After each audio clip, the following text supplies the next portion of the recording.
In zdaj ti hočeš sebe spremeniti kot oseba, a imaš pa ful okolje pa je močnejše, ne? Ljudi v okolju, odnosi, stvari, na katere si navajen. V svetu so te pa vsi vajen, ali pa tudi v družini, v odnosih so te pa vajen v onem starem načinu delovanja.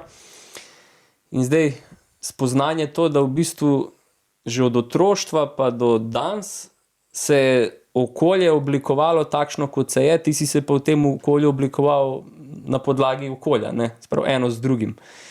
In zdaj ti hočeš sebe spremeniti kot oseba, a imaš pa ful okolje pa je močnejše, ne? Ljudi v okolju, odnosi, stvari, na katere si navajen. Oni so pa še zmeraj v oni stari, kaotični lahko strukturi, ne? Ker je pasala oni notranji strukturi kaosa, ne?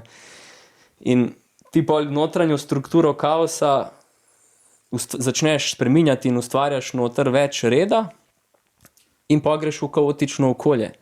Kaj pa zdaj, ne? In pol si v kaotičnem okolju in spet dobiš ta kaos nazaj, ali pa te celo pokličejo, da moraš biti tudi kaotičen, pa en del tebe kliče po tem kaosu, še zmeraj, ker je vajen tega kaosa, ker ti je že domač, že iz otroštva.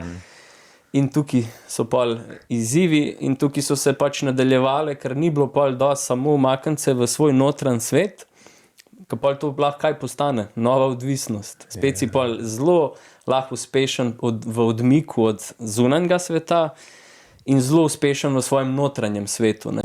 Pol ali zbereš to pot, ne, pa greš čisto pol vase interno, ali pa rečeš, okej, ne, jaz hočem tudi v zunanjem svetu znati ustvarjati več nekega reda, več nekega sožitja, ne vem, harmonije, kakor češ, da ne rabimo biti skozi v nekem kaosu v odnosu, pa se prepirati, pa se, ne vem, z egom boriti, se braniti, si očitati, se kriviti.